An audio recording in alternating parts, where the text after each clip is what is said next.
This channel does not promote any violent, harmful, or illegal activities. All content provided by this channel is meant for an educational purpose only. বুঝতে হবে সেটা হচ্ছে যে আরজি করে যে ঘটনা ঘটেছিল তখন যে ঘটনা 14 আগস্টে এবং তার পরবর্তী আরো বিভিন্ন ধরনের মানে অন্যায় যা যা হয়েছে, হ্যাঁ, সেইটাই কিন্তু আমাদের উদ্দেশ্য না।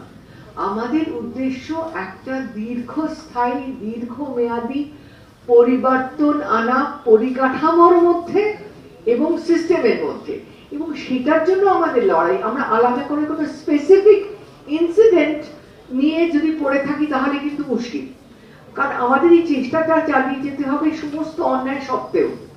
কারণ আপনারা ভেবে দেখুন, যা কোনো রিফর্ম বা যা কিছু হয়েছে সমাজের ইতিহাসে, তখন যে নানান রকম অন্যায় হয়নি সমাজে, তত নয়, অন্যায় হয়েছে, কিন্তু তার সঙ্গে সঙ্গে রিফর্মের চেষ্টাটাও চালানো হয়েছে। সেটাই করতে হবে আমাদের, তাছাড়া উপায়টা কি বলুন? তা না হলে তো আমরা হাল ছেড়ে দিয়ে বসে থাকতে হয়, সেটা করতে রাজি নই আমরা। এই কথাটি আমার খুব ভালো লেগেছিল। কাইফি আজমি, শাবানা আজমির বাবা, মানে কবি আর কি, কাইফি আজমি, উনি একটা কথা বলেছিলেন যে যখনই কোনো লড়াইতে নামবে এই প্রস্তুতি নিয়ে নামবে, মানসিক প্রস্তুতি নিয়ে নামবে যে তোমার জীবদ্দশায় হয়তো তুমি কোনো ফল দেখতে পাবে না, তার মানে যে লড়াই থেমে থাকবে তা নয়, লড়াই কিন্তু চালিয়ে যেতে হবে। The good fight has to be fought. সেটা আমরা চালিয়ে যাব। আমি জানি না আমি ততদিন বেঁচে থাকবো কিনা, আমি জানি না এই সরকার থাকবে কিনা, অন্য কোনো সরকার আসবে কিনা। এখন আমরা, আপনি বলছেন যে বাস্তবায়িত হবে, আপনাদের মনে হয়, জানি না আমরা বাস্তবায়িত হবে কিনা, কিন্তু আমাদের পন্থাটা কি, আমাদের সামনে কি উপায় আছে? এটা নির্বাচিত সরকার, এদের হাতে প্রশাসন, মুখ্যমন্ত্রী এদের প্রধান কর্মকর্তা, তাদের কাছে বলা ছাড়া আমাদের হাতে উপায়টা কি? উপায় আমরা সেই জন্যই বলছি যে আমরা চেষ্টা করে যাবো, আমরা একটা প্রেসার গ্রুপ হিসেবে কাজ করতে চাই।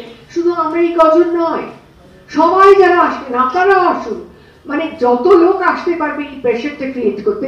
কারণ একটা বড় কথা হচ্ছে, গণতন্ত্র শেষ হয়ে যায় না ভোট দিয়ে। গণতন্ত্র একটা ভোটের ওপর নির্ভর করে না, গণতন্ত্র নির্ভর করে নাগরিক চেতনার ওপর। মানুষ যখন ঠিক করে যে আমরা ভিজিলেন্ট থাকবো, আমরা সজাগ থাকবো, আমরা চাপ সৃষ্টি করবো, যে সরকার আসুক, কোনো কিচ্ছু এসে যায় না কোন সরকার, যে সরকারই আসুক, তাদের ওপর আমরা চাপ সৃষ্টি করব। কোনো সরকার পারফেক্ট নয়, আমরা তো দেখছি চারদিকে। সেটা মানে সরকারের, আমাদের উদ্দেশ্যটা কিন্তু বিরোধ নয়, আমাদের উদ্দেশ্যটা গঠনমূলক পরিবর্তন, এটা আপনাদের বুঝতে হবে। সুতরাং বাস্তবায়িত হবে এই আশা নিয়ে আমরা তো এগোবো। কারণ কোনো কাজ যদি প্রথমেই আমরা হাল ছেড়ে দিয়ে কিছুই তো হবে না বলি, তাহলে তো কোনো কাজ কোনোদিনই হবে না, তাই না?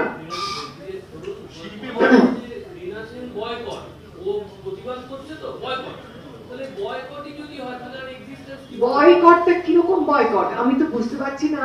যে ঠিক আছে, বয়কট হতে পারে, বয়কট হচ্ছে, এবং যদি বয়কট হয় তারও নিন্দা আমরা করছি, তার বিরোধিতাও আমরা করব, কিন্তু আমাদের কাজটা হচ্ছে, যখন যদি সরকার ভালো কিছু করে, ধরুন একটা ভালো কিছু হলো, তখন আমরা সমর্থন করবো যে হ্যাঁ এটা খুব ভালো কাজ হয়েছে।